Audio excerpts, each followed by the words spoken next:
Hello friends, आप सभी का बहुत बहुत स्वागत है। मैं हूं डॉक्टर MP शर्मा। आज अपन समझेंगे ब्लड ग्रुप का एबीओ सिस्टम।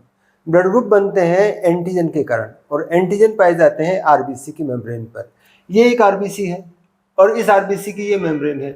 यहाँ पर हीमोग्लोबिन भरा रहता है, ये मेम्ब्रेन है और मेम्ब्रेन को अपन ने बड़ा बना के देखा। आरबीसी की इस मेम्ब्रेन पर ये एंटीजन है, ये एंटीजन भी बड़ा बना के दिखाया अपन ने। ये एंटीजन जैसा होगा वैसा ब्लड ग्रुप कहलाता है। इस एंटीजन को अपन केवल एंटीजन को देखें तो एंटीजन का जो रासायनिक रूप है वो प्रोटीन और कार्बोहाइड्रेट दोनों है।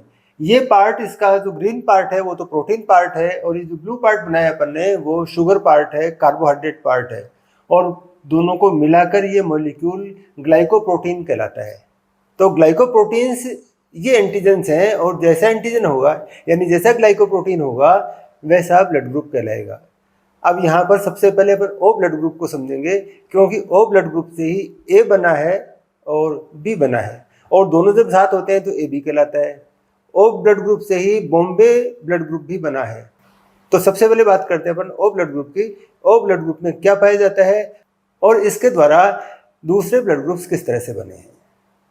ये ब्लड ग्रुप O, इस ब्लड ग्रुप का ये एंटीजन पार्ट एंटीजन H या सब्सटेंस H कहलाता है। सब्सटेंस H कहना ज़्यादा सही है क्योंकि ये एंटीजन का काम नहीं करता, एंटीबॉडी नहीं बनाता है, इसलिए ज़्यादा सही है सब्सटेंस H।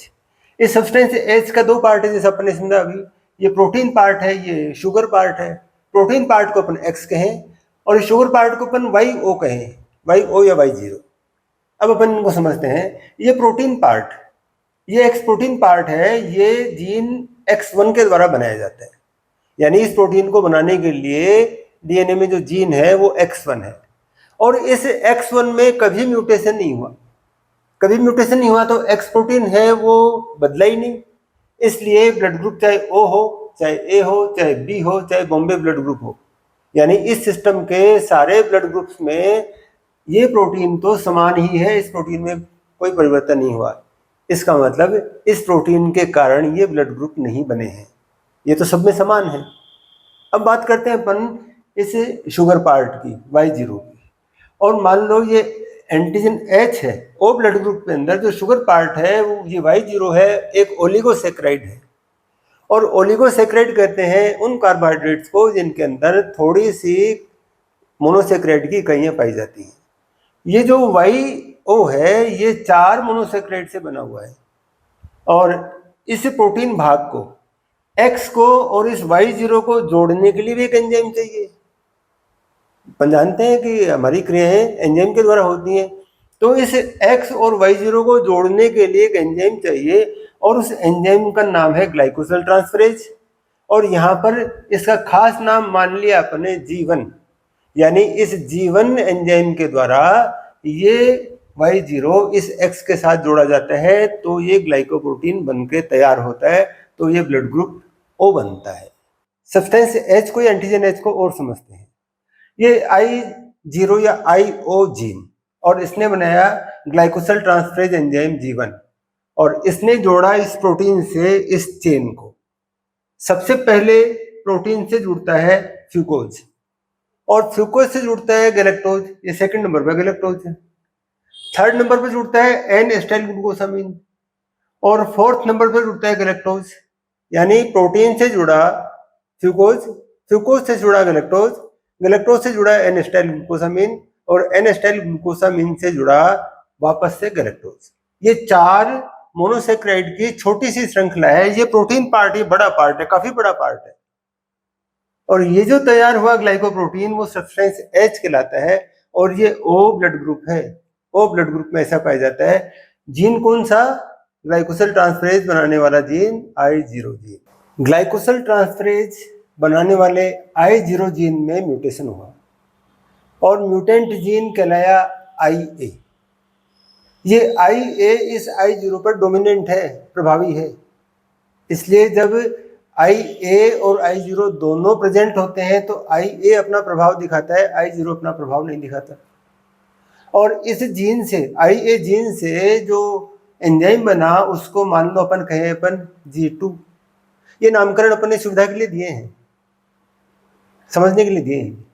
तो G2 एंजाइम बना और G2 एंजाइम ने अब की बार जो ओलिगोसैकेराइड बनाई वो 4 की नहीं थी, 5 की थी, और केवल थोड़ा सा डिफरेंस था, पहला, दूसरा, तीसरा और चौथा ये तो वही हैं, एक और जुड़ गया, एक्स्ट्रा और जुड़ गया, 5 और जुड़ गया, और वो यहाँ इस सेकंड से जुड़ा, और जुड़ने वाले का नाम है एन एस्टाइल गैलेक्टोसामीन। ये ग्लूकोसामीन है, ये गैलेक्टोसामीन है। तो केवल मात्र इस गैलेक्टोसामीन से जुड़ने से अब की बार जो ग्लाइकोप्रोटीन बना उसको एंटीजन ए कहा। ये ए ब्लड ग्रुप वालों में पाया जाता है। वापस समराइज करूं, I0 जीन में म्यूटेशन हुआ, नया जीन IA बना, इसके कारण एंजाइम बदल गया, G2 एंजाइम बना, इसके कारण 4 के बजाय 5 जुड़े, और कौन सा जुड़ा 5वां? सेकंड से जुड़ गया एक एक्स्ट्रा एन एसिटाइल गैलेक्टोसामीन, और ये बन गया एंटीजन ए। इस I0 जीन में एक बार म्यूटेशन और हुआ, और अब की बार जीन बना IB, और इस जीन के द्वारा जो एंजाइम बनता है वो G3। ये G3 भी इस प्रोटीन के साथ में कार्बोहाइड्रेट जोड़ता है। तो 4 तो वही हैं, फर्स्ट सेकंड थर्ड फोर्थ, ये फर्स्ट सेकंड थर्ड फोर्थ तो वही हैं। 5वां जो जुड़ रहा है अब की बार इस सेकंड से जुड़ा था पहले एन एसिटाइल गैलेक्टोसामीन, और इस IB के द्वारा जुड़ रहा है गैलेक्टोज, तो जो सेकंड है वही और जुड़ गया, और ये जो एंटीजन बना वो एंटीजन बी कहलाता है, और इसके कारण जो ब्लड ग्रुप बनता है वो ब्लड ग्रुप बी होता है। ये जीन डोमिनेंट है I0 पर, इसलिए I0 और IB दोनों साथ होते हैं तो एंटीजन बनेगा B और ब्लड ग्रुप होगा B। लेकिन IA और IB दोनों एक दूसरे के को डोमिनेंट है। ये IA और ये IB, ये दोनोों एक दूसरे के को डोमिनेंट है, यानी ये स्थिति होती है तो एंटीजन ए भी बनता है, एंटीजन बी भी बनता है, और उसमें ब्लड ग्रुप को कहते हैं अपन ब्लड ग्रुप AB। अब एक सबसे इंटरेस्टिंग बात समझते हैं, बॉम्बे ब्लड ग्रुप को समझते हैं। इस जीन में एक बार और म्यूटेशन हुआ, और अब की बार जो जीन बना वो IH जीन बना, और इस IH जीन ने जो ग्लाइकोसिल ट्रांसफरेज बनाया उसको मान लो अपने नाम दिया G4, और ये G4 इस प्रोटीन के साथ में जो ओलिगोसैकेराइड की चेन जोड़ता है उसमें 4 भी नहीं, 5 भी नहीं, 3 मोनोसैकेराइड जोड़ता है। पहले स्थान पर है गैलेक्टोज, दूसरे स्थान पर है एन एसिटाइल ग्लूकोसामीन, और तीसरे स्थान पर फिर गैलेक्टोज। ये छोटी सी चेन है, पहले से और कम हो गई, और इसके कारण जो एंटीजन बना वो एंटीजन H कहलाता है। और ये जब स्थिति होती है तो बॉम्बे ब्लड ग्रुप बनता है। इस तरह के जीन होते हैं IH, ये बॉम्बे ब्लड ग्रुप है। ये रिसेसिव म्यूटेशन है। यदि स्थिति ऐसी होती है तो ब्लड ग्रुप O होगा, स्थिति ऐसी होती है तो blood group Bombay blood group होगा। तो जो म्यूटेशन हुए पहले A और B के वो तो डोमिनेंट म्यूटेशन थे, और अब के बाद जो म्यूटेशन हुआ वो रिसेसिव म्यूटेशन हुआ, और होमोजाइगस अवस्था रिसेसिव म्यूटेशन की, ये होमोजाइगस अवस्था, इसमें बनता है बॉम्बे ब्लड ग्रुप, और ओलिगोसैकेराइड्स हैं 3। अब इन सारी चीज़ों को अपन टेबल के फॉर्म में समझते हैं। ये जीन्स हैं IO या I0, एंटीजन बनेगा H, ब्लड ग्रुप होगा O। ये IA हेटेरोजाइगस अवस्था, या IA होमोजाइगस अवस्था, एंटीजन बनेगा A, ब्लड ग्रुप होगा A। ये है IB हेटेरोजाइगस अवस्था, IB होमोजाइगस अवस्था, एंटीजन बनेगा B, ब्लड ग्रुप होगा B। IB दोनों डोमिनेंट जीन एक साथ, को डोमिनेंस का एग्जाम्पल है ये। Both A and B antigens, दोनों प्रकार के एंटीजन बनेंगे, ब्लड ग्रुप होगा AB। और लास्ट में बॉम्बे ब्लड ग्रुप IH दोनों शुद्ध अवस्था में, रिसेसिव जीन दोनों शुद्ध अवस्थाओं में, O से बने हुए रिसेसिव जीन शुद्ध अवस्था में, एंटीजन होगा H, ब्लड ग्रुप होगा बॉम्बे ब्लड ग्रुप।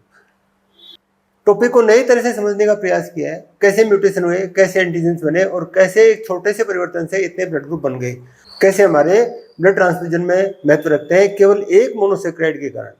आशा है वीडियो आपको अच्छा लगा होगा, और यदि अच्छा लगा हो तो इसको लाइक करें, शेयर करें और चैनल को सब्सक्राइब करें। तो चलिए मिलते हैं नए वीडियो में नए टॉपिक के साथ, तब तक के लिए बाय।